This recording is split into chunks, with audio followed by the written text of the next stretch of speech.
ሰላም ሰላም ውድ ሀበሻ አካዳሚ ቤተሰቦች እንኳን ወደዚህ ቻናል በሰላም መጣችሁ። ሀበሻ አካዳሚ ትምህርቶችን እየሰጠ ይገኛል። የምንሰጣቸው ትምህርቶችም አማርኛ፣ እንግሊዘኛ፣ ሂሳብ እንዲሁም ሌሎችን ትምህርት እያስተማረ ስለምንገኝ ለመማር የምትፈልጉ ቤተሰቦች ባዮ ላይ ወይም ቪዲዮ ላይ በማስቀመጠው ቁጥር በማንኛውም ሰዓት በመደወል መማር ትችላላችሁ ማለት ነው። ውድ ቤተሰቦች በዛሬው ትምህርታችን ወይም ቪዲዮአችን ደግሞ ከባለፈው የሚቀጥለውን እንደተለመደው ክፍል 41ን ወይም የቀን 41ኛ ትምህርታችንን ይዤላችሁ መጥቻለሁ ማለት ነው። እንግዲህ እንዴት በቀላል መንገድ በአጭር ቀን ውስጥ እንግሊዘኛን አቀላጥፈን መናገር እንችላለን የሚለውን ትምህርት ከጀመርን ዛሬ 41ኛ ቀናችን ደርሰናል ማለት ነው። ስለዚህ ከእናንተም የምንለቃቸውን ቪዲዮዎች ከስር እስከ ዛሬ የለቀቅናቸውን ቪዲዮዎች ካያችሁ በእርግጠኝነት አሪፍ ለውጥ እንደሚኖራችሁ ምንም አልጠራጠርም ማለት ነው። ላይ ለማንፈልጉ ቤተሰቦችም ቪዲዮ ላይ በማስቀመጠው ቁጥር በማንኛውም ሰዓት በመደወል መማር መከታተል ትችላላችሁ ማለት ነው። አሁን ወደ ትምህርቱ እንሄዳለን ማለት ነው። እንግዲህ እዚህ ጋር እንዴት ማንበብ እንደምንችል እዚህ ጋር የምታዩዋቸውን የተለያዩ ሁልጊዜ የምንጠቀማቸው የእንግሊዘኛ ንግግሮች አሉ። እነሱን እንዴት ማንበብ መጻፍ እንደምንችል የምናይበትን ትምህርት ነው ይዤላችሁ የመጣው ማለት ነው። በቀላሉ የሆነ ሰው እንደዚህ ቢጠይቀን እኛ ምን ብለን መመለስ እንችላለን የሚለውን ትምህርት በደንብ ስለምናይ ቪዲዮውን እስከ መጨረሻ በድጋሚ ማየት እንዳትረሱ ማለት ነው። ያ እንጀምር። አሁን እዚህ ጋር ቢ አለች። ቢ ብቻዋን ነች። እንደ ብ ነው የምታነቧት። አናባቢ ከሌላ ሳድስ ፊደል ነው የሚነበቡት። እንደ ብ ይነበባሉ። ብ አራአይን ሪ ለማንበብ ሪ፣ ኤንን ን ለማንበብ፣ ጂን ግ ለማንበብ ብሪንግ ብሪንግ ብሪንግ፣ ኤች አይን ሂ ለማንበብ፣ ኤምን ም ለማንበብ ሂም ሂም ብሪንግ ሂም። ከዛስ ኤች ኤን እንደማንበብ ነው። ኤች ኤን በአንድ ላይ ሂ ለማንበብ፣ አራኤን ር ለማንበብ ሂር ሂር ብሪንግ ሂም ሂር ብሪንግ ሂም ሂር። ምን ማለት ነው? ብሪንግ ሂም ሂር ማለት ከዚህ አምጣው፣ እሱን ከዚህ አምጣው ወይም አምጩ ለማለት ብሪንግ ሂም። ብሪንግ ማለት ማምጣት ነው። ሂም ማለት እሱ ማለት ነው። ሂር ማለት ደግሞ ከዚህ። ስለዚህ እሱን ወደዚህ አምጣው ወይም አምጩ ለማለት ስንፈልግ ምን እንላለን? ብሪንግ ሂም ሂር እንላለን ማለት ነው። ከዛስ መልሳችን ምን ሊሆን ይችላል? ምን ብለን መመለስ እንችላለን? አይን እንደ አይ ማንበብ ነው። ዳብሊው አይን እንደ ዊ፣ ሁለቱንም ኤል እንደ ል ማንበብ ዊል ዊል። ቢን እንደ ብ ማንበብ፣ አራአይን እንደ ሪ፣ ኤንን እንደ ን፣ ጂን እንደ ግ ማንበብ ብሪንግ ብሪንግ። ኤች አይን እንደ ሂ ማንበብ፣ ኤምን እንደ ም ማንበብ ሂም ሂም።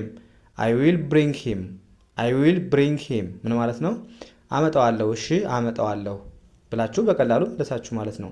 አይ ዊል ካላችሁ ገና ለወደፊት እንደዚህ አደርጋለሁ ለማለት ሲፈልጉ ለወደፊት ስለምታደርጉት ነገር ለመግለጽ ከፈለጋችሁ አይ ዊል ብላችሁ ማድረግ የምትፈልጉትን ነገር በቀላሉ መግለጽ ትችላላችሁ ማለት ነው። ከዛ ብሪንግ ምን ማለት ነው ብያችኋለሁ? ማምጣት ማለት ነው። ሂም ማለት እሱን። ስለዚህ ብሪንግ ሂም ካለ እሱን ወደዚህ አምጣው ማለት ነው። ስለዚህ እዚህ ጋር ደግሞ አይ ዊል ስለሆነ አመጣዋለሁ ብላችሁ በቀላሉ መለሳችሁ ማለት ነው። ያ ከዛስ ቲኤን እዚህ ጋር እንዴት እናንብባት? ቲኤን እንደ ቴ ማንበብ፣ ኬና ኤን ክ ብላችሁ ማንበብ ቴክ ቴክ። በነገራችን ላይ ኢ መጨረሻ ስትመጣ አትነበብም፣ እንዲህ ነው የምትጻፈው እንጂ ራሷን የቻለ ድምፅ የላትም፣ ምንም አትነበብም ማለት ነው። ስለዚህ ቲኤን እንደ ቴ ያነበብን፣ ኬኢን ዝም ብለን ክ ብለን ማንበብ ቴክ ቴክ። ከዛ ኤች አይን ሂ፣ ኤምን ም ብለን ማንበብ ሂም ሂም። ኤች ኦን ሆ፣ ኤምኤን ም ብለን ማንበብ ሆም ሆም። ቴክ ሂም ሆም ቴክ ሂም ሆም አልን። ምን ማለት ነው? ወደ ቤት ውሰደው፣ ወደ ቤት ውሰደው ወይም ወደ ቤት ውሰጁ ለማለት ምን እንላለን? ቴክ ሂም ሆም። እንግዲህ ቴክ ማለት ምን ማለት ነው? መውሰድ ማለት ነው አይደለ? ሂም ማለት ደግሞ ምን ማለት ነው? እሱ ማለት ነው። እሱን ወይም እሱ እንደማለት ነው። ሆም ማለት እንደምታውቁት ቤት ማለት ነው። ስለዚህ ቴክ ሂም ማለት ውሰደው፣ ውሰደው ወደ ቤት። ሆም ማለት ቤት ስለሆነ ስለዚህ ቴክ ሂም ሆም አልን። ወደ ቤት ውሰደው ወይም ውሰጁ አልን። ከዛስ መልሳችን ምን ሊሆን ይችላል? በቀላሉ ኦኬ እሺ ከሆነ ኦኬ አልን። አይን እንደ አይ ማንበብ፣ ዳብሊው አይን እንደ ዊ ማንበብ፣ ሁለቱንም ኤል ል ብለን ማንበብ ዊል ዊል። ቲኤን ቴ ብለን ማንበብ፣ ኬና ኢን ክ ብለን ማንበብ ቴክ ቴክ። ኤች አይን ሂ ብለን ማንበብ፣ ኤምን ም ብለን ማንበብ ሂም ሂም።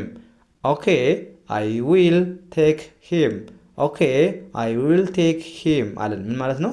እሺ ወስደዋለሁ፣ እሺ ወደ ቤት ወስደዋለሁ ከባላችሁ ኦኬ አይ ዊል ቴክ ሂም እንዳለን። ኦኬ እንደምታውቁት እሺ ነው። አይ ዊል ገና ለወስደዋለሁ ስለሆነ ገና ለወደፊት ነው። ቴክ ማለት መውሰድ ነው። ሂም ማለት እሱን። ስለዚህ ወስደዋለሁ አለን። ኦኬ አይ ዊል ቴክ ሂም አለን ማለት ነው። በቀላሉ ወስደዋለሁ። ያ ከዛስ ጂአይን እንደምን ማንበብ ነው? እንደ ጊ ማንበብ ነው። ቪኢን ቭ ብለን ማንበብ። ጊቭ አይቲን ኤት ብለን ማንበብ። ጊቭ ኢት ከዛ ቲኦን ቱ ብለን ማንበብ። ኤምኤን ሚ ብለን ማንበብ ሚ። ስለዚህ ጊቭ ኢት ቱ ሚ፣ ጊቭ ኢት ቱ ሚ፣ ጊቭ ኢት ቱ ሚ ምን ማለት ነው? ስጠኝ ወይም ስጭኝ ለማለት ስንፈልግ ጊቭ ኢት ቱ ሚ እንላለን። ጊቭ ማለት መስጠት ነው። ኢት ማለት ኦልሬዲ የምንቀበለው ወይም የምንሰጠውን ነገር ነው የሚገልጽልን። ቱ ሚ ማለት ለእኔ ወይም ጊቭ ሚ እንደማለት ነው። ጊቭ ኢት ቱ ሚ እና ጊቭ ሚ ተመሳሳይ ናቸው። ስለዚህ ጊቭ ኢት ቱ ሚ ለእኔ ስጠኝ ወይም ስጭኝ እያልን ነው ማለት ነው። ጊቭ ማለት መስጠት ነው። ቱ ሚ ለእኔ እያልን ነው ማለት ነው። ከዛስ ምን ብለን መመለስ እንችላለን? ኤችኢን ሂ ብለን ማንበብ። አርኤን ር ብለን ማንበብ። ሂር ዋይኦዩን ዩ ብለን ማንበብ። ኤአርኤን ኦር ብለን ማንበብ። ሂር ዩ አር ምን ማለት ነው?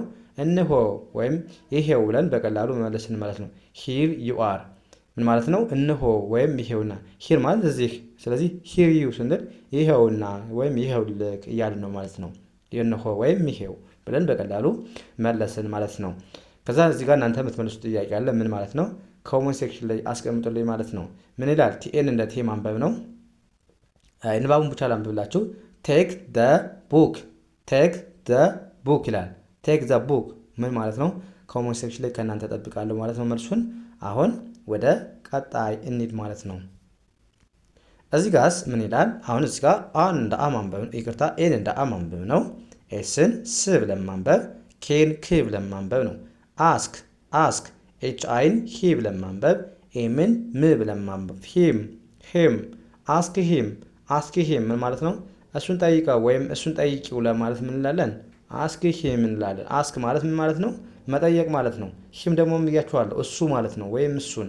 ስለዚህ አስክ ሂም ካለን እሱን ጠይቀው ወይም እሱን ጠይቀው ማለት ይሆናል። ከዛ መልሳችን አይን እንደ አይ ማንበብ ነው። ዳብሊው አይን እንደ ዊ ማንበብ። ዳብሊው አይን እንደ ዊ ሁለቱንም ኤል ል ብለን ማንበብ። አይ ዊል ኤን እንደ አልን፣ ኤስን እንደ ስ፣ ኬን እንደ ክ። አስክ ኤች አይን ሂ ብለን ማንበብ። ኤምን ም አስክ ሂም። አይ ዊል አስክ ሂም ምን ማለት ነው? እጠይቀዋለሁ፣ እሺ እጠይቀዋለሁ ብለን በቀላሉ መለስን ማለት ነው። አይ ዊል ስትሉ ገና ለወደፊት እንደምትጠይቁት እየተነገራችሁ ነው ማለት ነው። አስክ ማለት መጠየቅ ነው። ሂም ማለት ደግሞ እሱን።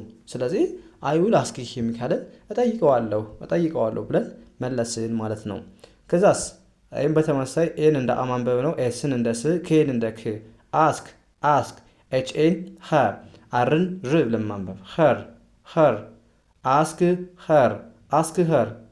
ኸር ምን ማለት ነው? እሷን ጠይቃት ሲሆን ደግሞ ማንን መቀየር ነው? ሂም እሱ ከሆነ በሂም ቦታ ኸር የምትለዋን ስትተኩ ለሴት ይሆናል ማለት ነው። ለሴት ጠይቃት ለማለት ይሆናል። እዚህ ጋር ጠይቀው፣ እዚህ ጋር ጠይቃት። አስክ ኸር ጠይቃት። ከዛስ አይ ዳብሊው አይን እንደ ዊ ማንበብ፣ ሁለቱንም ኤል ል አይ ዊል አልን። አይ ዊል ኤን እንደ አ፣ ኤስን እንደ ስ፣ ኬን እንደ ክ። አስክ ኤች ኤን ሀ፣ አርን ር ብለን ማንበብ። ኸር አይ ዊል አስክ ኸር እጠይቃታለሁ ብላችሁ መልሳችሁ። ከዚህ ጋር ምንድን ነው የሚለያያቸው? እዚህ ጋር ሂም ነው፣ እዚህ ጋር ኸር። ሂም ማለት እሱን ነው፣ እዚህ ጋር ኸር ማለት ደግሞ እሷን ማለት ነው። ስለዚህ አይ ዊል አስክ ኸር ካላችሁ እጠይቃታለሁ ብላችሁ በቀላሉ መለሳችሁ ማለት ነው። ከዛስ ዳብሊው አይን እንደምን እናንብበው? እዚህ ጋር ዳብሊው አይን እንደ ዌ ማንበብ ነው። ቲን እንደ ት ማንበብ። ዌት ኤች ኢን ሂ ብለን ማንበብ። አርኢን ር ብለን ማንበብ። ሂር ዌይት ሂር ምን ማለት ነው? እዚህ ጠብቅ ወይም እዚህ ጠብቂ ለማለት ምን እንላለን? ዌይት ሂር እንላለን። ዌይት ማለት ምን ማለት ነው? መጠበቅ ማለት ነው። መጠበቅ። ሂር ማለት ደግሞ ከዚህ። ስለዚህ ዌይት ሂር ከዚህ ጠብቅ ወይም እዚህ ጠብቅ ማለት ነው፣ ወይም ጠብቂ። ከዛ መልሳችን አይ ዊል ዌይት ምን ማለት ነው? እጠብቃለሁ ብለን በቀላሉ መለስን ማለት ነው። ያ እዚህ ጋር ደግሞ አሁንም እናንተ የምትመልሱት ጥያቄ ያለ ምን ማለት ነው? ኮሜንት ሴክሽን ላይ ደቅ አድርጉልኝ ማለት ነው። ምን ይላል? ትረስት ሚ ማለት ምን ማለት ነው? ኮሜንት ሴክሽን ላይ ጻፉልኝ ማለት ነው። አብዛኞቻችሁ እየጻፋችሁልኝ አይደለም ወይ? እስከ መጨረሻው አታዩትም ነው?